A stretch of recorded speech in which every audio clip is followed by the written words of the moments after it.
ladies and gentlemen, and welcome to another episode of The World Today, where we discuss the latest news headlines from around the world. I'm Hamwasi, and I'm joined this afternoon by Mr. Abdulatif Wahba, a journalist. Good afternoon to you. Good afternoon. Let's start off with the daily news in Egypt that reads, Putin to visit Egypt early February, according to the state news agency. The news item itself reads, Russia's President Vladimir Putin will visit Egypt from the 9th to the 10th of February, according to informed sources in Moscow. According to the source, bilateral relations will be discussed during Putin's visit, along with the current agreements and treaties between two countries. President Abdel Fattah al-Sisi visited Russia last August. During al-Sisi's two-day visit, the two heads of state discussed the situation in the Arab world, particularly Syria, Libya, and Iraq. They also held an extensive talk about Russia's military support for Egypt, according to press statements by the Russian ambassador to Cairo, Sergei Kirpenchko. Late last year, the Russian Ministry of Foreign Affairs announced that Putin would visit Cairo in early 2015. The last Russian president to visit Cairo was Dmitry Medvedev, who visited Egypt in June 2009. How do you see this sort of visit? Will it improve the bilateral relations between them? Yeah, I think it will be an important visit to Russian president to Egypt, especially Abdel Fattah al-Sisi, President Abdel Fattah al-Sisi, visited Russia two times. Yes. One as he was a Minister of Defense, and the second as President of Egypt. So it will be important to increase the economic, the military relations with Russia. At the same time, as you know, that Deputy Prime Minister visited Egypt also in December, and they discussed many fields of cooperation between Egypt and Russia.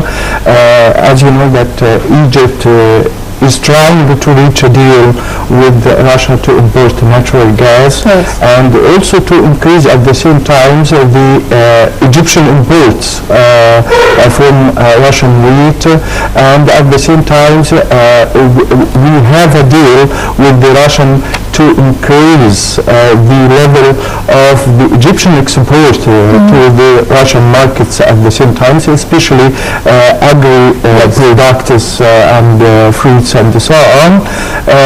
At the same time, I think that the visit of Russian president will contain the discussion of all the aspects of cooperation between Egypt and Russia at the same time. But other than the economic and financial side of it, do you see some sort of shift, a political shift from Egypt being a strong ally of the U.S. to moving towards the Russians?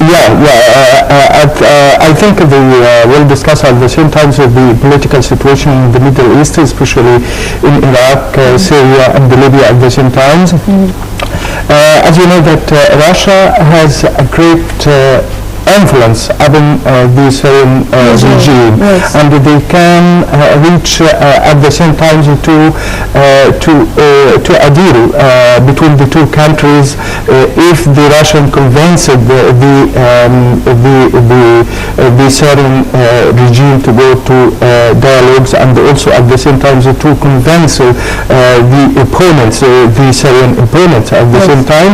I think they will discuss also the military cooperations at the same time, especially the first visit of President Abdel Fattah al-Sisi, whom he was a Minister of Defense, discussed with the Russians how to modernize the Egyptian armies and the cooperations between the Egyptian army and its counterpart, its Russian counterpart.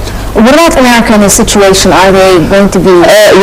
We have to know that President Abdel Fattah al-Sisi, during his first visit as a Minister of Defense, said that mustn't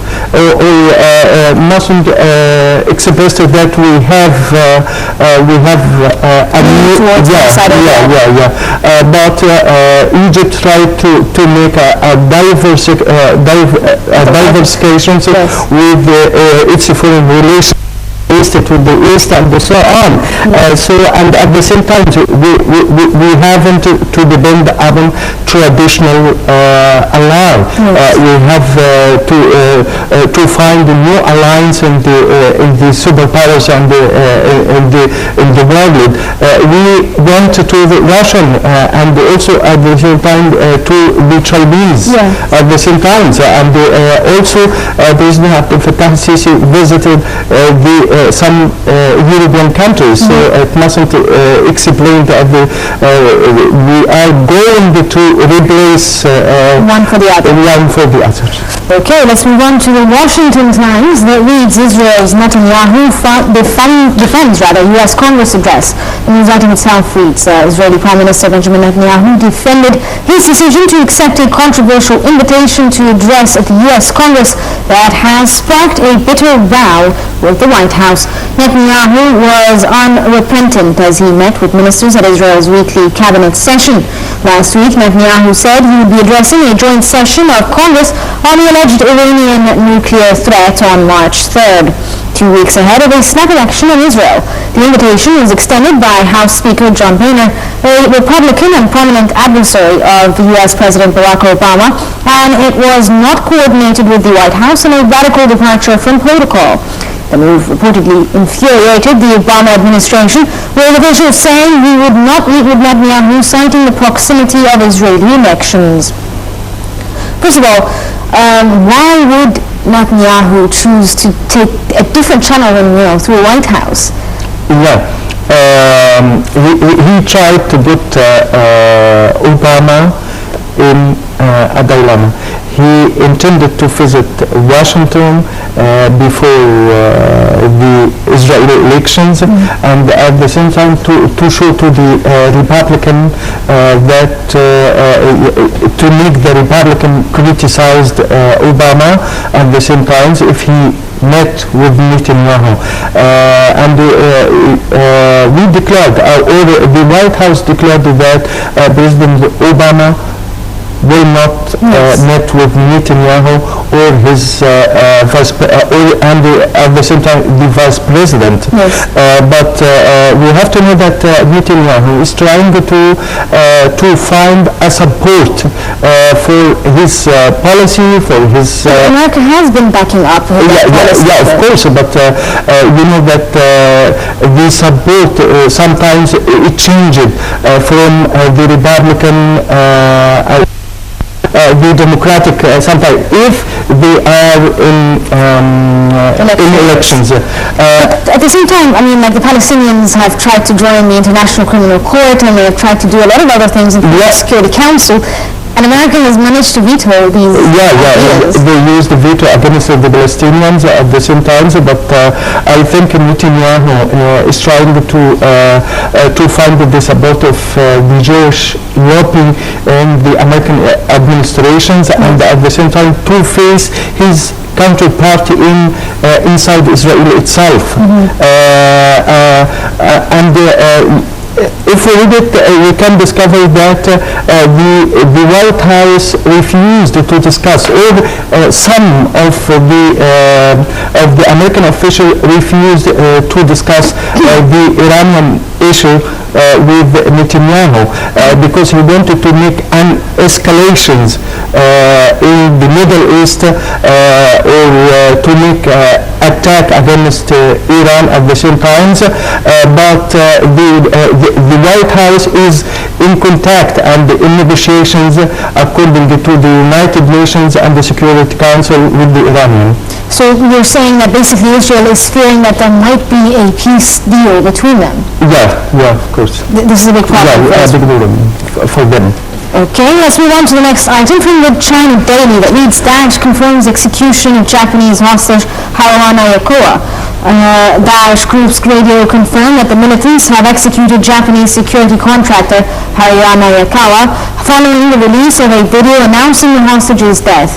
Japan early on Sunday condemned a recording purporting to announce the execution of a Japanese citizen held by Daesh militants and demanded the immediate release of another captive depicted as appearing on the image. He later said the government would spare no effort to secure the release of the remaining captive. Chief Cabinet Secretary Yoshido Isoga condemned what he said was a video showing what appears to be a nude Japanese Mr. Haruna Yakawa, as well as Mr. Kenji Goto. Well, this news item is a bit ridiculous. I mean, why would Daesh ask for $200 million over two captives that basically...